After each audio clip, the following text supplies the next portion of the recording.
రెండవదిగా పాప క్షమాపణ. ఏముంది చెప్పనమ్మా? ఇప్పుడు అయ్యగారు ఎడమెట్ల ధ్యానంలో నడిపిస్తారు. రెండవ మెట్టు ఏం చెప్పండమ్మా? పాప క్షమాపణ. దేవునికి స్తోత్ర. మన పాపములో ఏం చేసుకోవాలి చెప్పండి? ఒప్పుకోవాలి. దేవునికి మహిమ కలుగును గాక. దేవుని బిడ్డలారా, మన పాపములు దేవుడు స్వస్థపరుస్తాడు. మన పాపల నుంచి దేవుడు విడుదల ఇస్తాడు.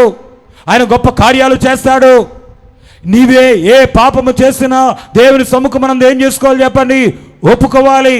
అది ఘోర పాపమైనా, అది రహస్య పాపమైనా, అది ఎటువంటి పాపమైనా దేవుని ఎదుట ఏం చేసుకోవాలి చెప్పండి?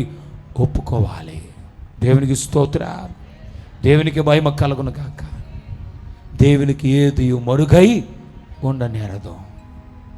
దేవుని బిడ్డలారా, నువ్వు లోకం దగ్గర కాదు ఒప్పుకోవాల్సింది, నీ కుటుంబ సభ్యుల దగ్గర కాదు, నీ బంధువుల దగ్గర కాదు. ఎవరి దగ్గర? యేసుక్రీస్తు ప్రభువారి దగ్గర. కష్టమా సిలువ? అమ్మా కష్టమా సిలువ? దేవునికి స్తోత్ర. దేవుని బిడ్డలారా, మానవుడే జన్మతః పాపి, కర్మతః పాపి.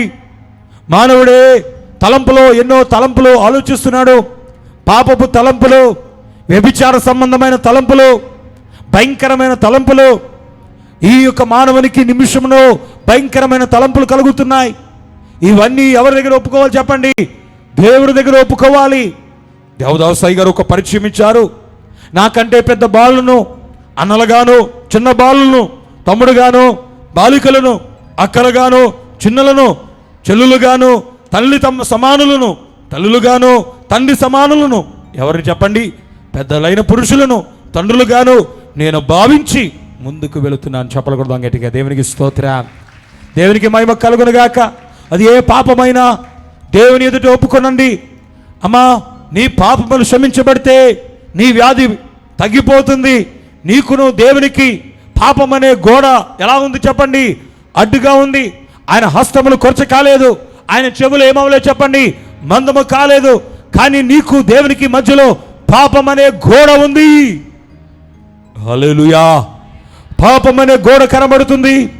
ఈ గోడ నీవు తొలగించుకోవాలంటే ఎన్ని ములుగులు ములిగినా జరగదు, ఎన్ని ఎత్తులు ఎత్తినా జరగదు, ఎన్ని పుణ్య కార్యాలు చేసినా జరగవు. అవి దేవుని సన్నిధిలో నువ్వు మోకాలుని యేసయ్యా నేను పాపిని, దేవా నేను పాపిని, నీ రక్తముతో నన్ను కడిగి శుద్ధి చేయి, నన్ను పరిశుద్ధపరచు అని దేవుని అడిగితే నీ పాపములను కడిగి వేస్తాడు. దేవునికి స్తోత్రం. దేవునికి మహిమ కలుగును గాక. పాపిని యేసు ప్రభు,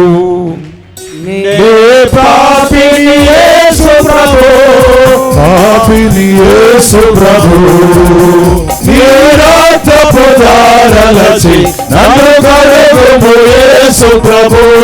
దేవునికి స్తోత్రం. హల్లెలూయా. హల్లెలూయా. దేవుని బిడ్డలారా, వాక్యాన్ని వింటున్న వాళ్ళారా, ఈరోజు నీ పాపములు ఏం చేయబడాలి చెప్పండి? కడగబడాలి. దేవునికి స్తోత్రం. దేవునికి మహిమ కలుగును గాక. నీ పాపములు శుద్ధి చేయబడాలి, పరిశుద్ధుడిగా ఉండాలి. ఈ రోజున వాక్యములో ఉందా లేదా? మన సన్నిధిలో ఉందా లేదా? దేవుడు వాడిన ఆ 7 విధానాలు ఈ ముదునూరు పాడు స్వస్థతశాలలో దేవుడు జరిగించుచున్నారు. నమ్మిన వారు చెప్పలు కొడదాము గట్టిగా. దేవునికి స్తోత్రం. దేవుడు బ్రతికున్న కాలములో రోగులు స్వస్థపరిచేటప్పుడు దేవుడు అన్న మాటలేమిటి? నీ పాపములు క్షమించబడినవి. ఏమన్నాడు చెప్పండి? నీ పాపములు క్షమించబడినవి.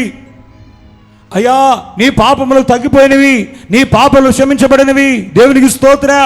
దేవుని దగ్గరికి వచ్చిన వారిని ఎవరిని కూడా క్షమించలేదు, నీ పాపాలు క్షమించబడవు అన్నాడా?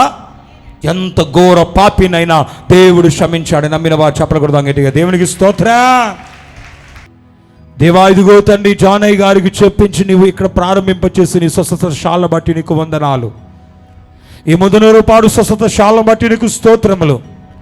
అనేక మందిని తీసుకుని వచ్చి నీవే స్వస్థపరిచి బలపరిచి నడిపించుచున్న విధానం బట్టి నీకు స్తోత్రములు.